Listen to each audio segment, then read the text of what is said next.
Hey, what's up you guys? This is Junior Trader and in this video, we will take a look at one of these stocks that I am loading up on.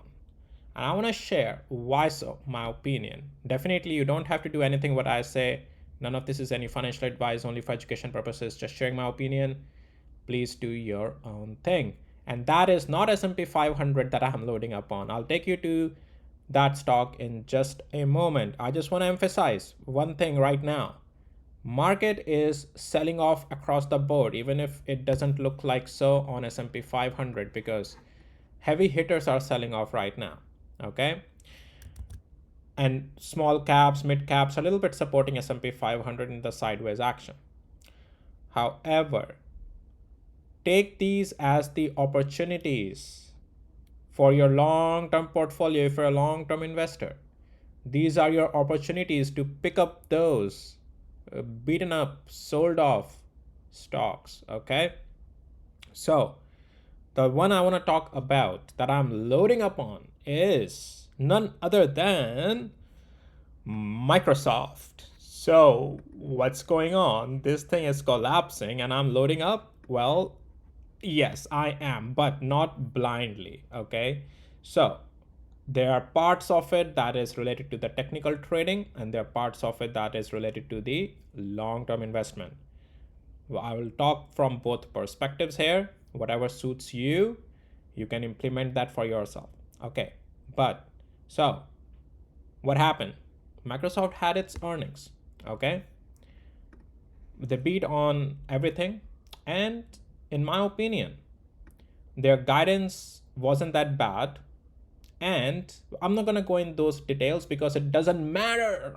It doesn't matter what the rock is cooking or Microsoft is cooking. So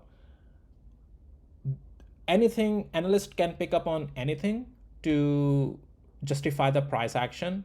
And they picked up on, oh well, it's the slower Azure growth, oh well, it's the huge capex, or the spending that they are doing, the investments, and so much of money they are spending. Well, that never mattered when we were going up like that, and we took that trade. If you're on my Patreon, my member, you are aware about all those times. We took that trade, beautifully bullish play. None of that mattered, right? None of that mattered back then when huge spending was happening. It's not a news that spending is going to increase. And even their Azure growth is not that far behind, it's in line. It's just that media will pick up any narrative today just because price action is justifying that narrative. Okay.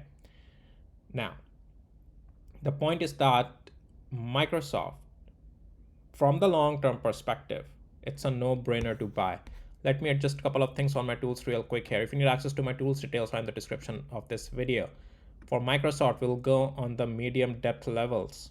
Okay, this will help us to see important levels because Microsoft is a medium volatile stock, and that's on my tools. You will set the medium setting. If you need access to my tools, details are in the description of this video. These tools will help you to make better decisions, watch the levels.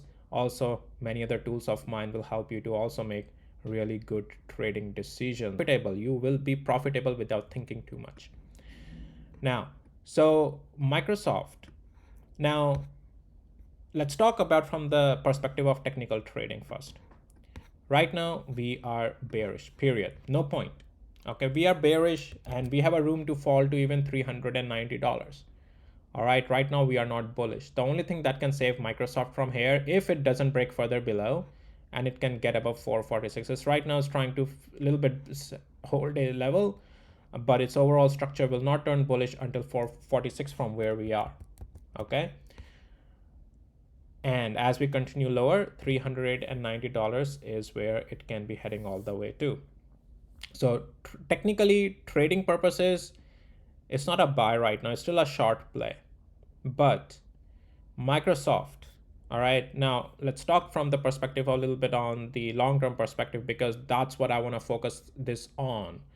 Because guys, when I took this play, all right, and I sold off my position right over here, 520 around, I was like, okay, what's next? Right? Like, okay, sure, that play is done, made the money. but I can't hold Microsoft anymore. I can't buy Microsoft anymore.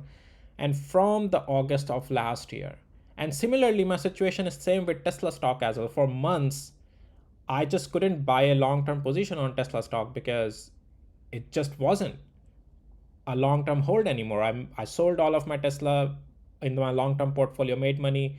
Price action never gave a next run to the upside. So why should I buy, right?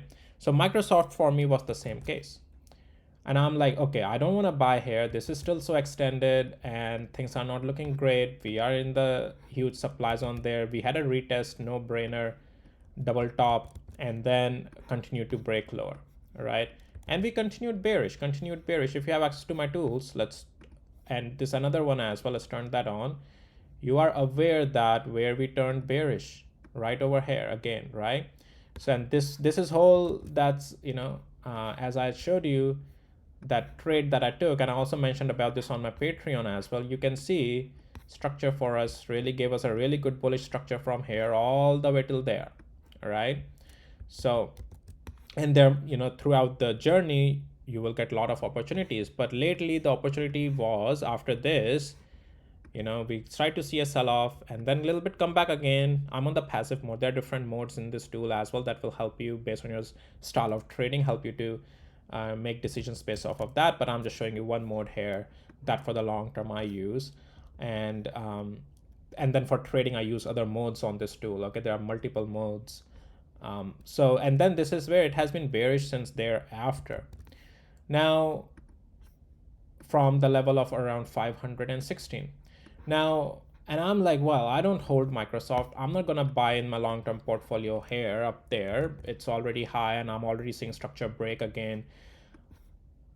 Now, well, yes, it can get more cheaper, but in the long-term portfolio, I'm not going all in one place. In the long-term portfolio, I'm more like managing my position and DCing into it, right? Guys, look, Microsoft will find something to increase their revenue. It's just that market cannot go forever up. We had a 2-3 years of a bull run in the market, great, be happy. But market never goes all the time up and up and up. And this is the time. These are the times that you should be looking at these stocks and you should be like, aha, this is my time to get in, right? Now, if you aren't, have been or waiting, right? If you're in, like, as I just showed you on my tools, there is no way and no point in buying up here. If you're in position from there, I feel sorry for you. All right. So you shouldn't be in the position of buying at the tops. And at this point, even if it falls more, and I'll show you some levels and areas on the weekly interval as well. But as if it continues to fall here, right? Definitely we can go to $390. My point is that Microsoft, Apple, these are behemoths. These companies, just like people who make the laws to benefit themselves, right? And if you think otherwise, then my friends, you need some reality check in the life. Okay, you're not living a real life. My point is that the companies here who are the framework over which all the IT economy revolves, these big behemoths, these are the players who rotate the money, who supports other companies' businesses, third-party companies. They have all the talent in the world working for them. They will find eventually something and anything. If something is not working right for Wall Street, they will eventually find something to make it work for the Wall Street, okay? And so these are the companies that you should not lose confidence on if they're falling. You should look at them as, aha, it's a buying opportunity. Definitely don't want to buy blindly. Definitely it's not that, oh, it's cheaper than yesterday, I gotta go all in. No. Yeah, it can continue lower. And similarly, in my long-term portfolio, I'm gonna go red on this thing for sure as if I buy here, because I know it's going to fall more, but it's all about how I'm managing my position, how I'm doing the risk management on it. If I'm sizing in, sizing down, what's my risk tolerance and all of that, right? So anyhow, I do consider it it can fall more, and it may most likely fall more unless it breaks out, stabilizes at 429 and starts to break out above 446. That will then stabilize it here.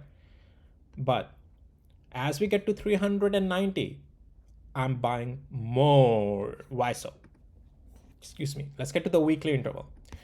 So on the weekly interval, we have a 200 weeks moving average coming right around at the $390 area. Okay, it's not there yet, but that's the whole point. That's the meeting point. So on Microsoft, you can hold on to this moving average with a good confidence. It has always held it over here. This was during 2020. If you remember, we had a sell-off after huge run-ups. Guys, this is okay. These are like sell-offs after run-ups, right? Which is a pullback on the weekly intervals, right? And what are we doing right now, guys? Technically on the weekly interval, it's a pullback. Okay, it's a pullback. So I'm not saying it's going to hold 390 guaranteed, and it's not going to fall more. It can fall more as well. But my whole point is that this is one of the prominent levels where a position can be built or position can be tried. And accordingly, if we lose this zone, then you got to risk manage, have a stop loss, definitely, right? And again, it's all about risk management. But the point is that companies like Microsoft, you don't want to give away these opportunities. Okay, that's what my point is. If this would be on SMCI or MicroStrategy, I don't want to pick up on those stocks in any negative way, but those are low conviction stock. I would be like, no, thank you. Sure, continue to fall. I'm not interested still. But Max 7, you know, no matter how negative sentiment is, these dips are like, okay, an opportunity. Again, anything I said in this video is just my opinion. Nothing is guaranteed. You do whatever you feel like doing. I'm just sharing my opinion here. That's all I had for you guys in this video. Hit like and subscribe, guys. It really helps out the channel a lot. If you are interested in other ones as well, like Bitcoin, if you want me to do this video on Bitcoin, then please hit the like, subscribe to this channel, and I'll then tell you what I'm going to do with Bitcoin. I don't have any position in Bitcoin right now if you have been following my videos on Bitcoin on my channel. But this thing may be also a good buy somewhere. But anyways, right now, I need likes and subscribe. Okay, do so. All right, guys, I'll see you in my next videos. Take care. Bye.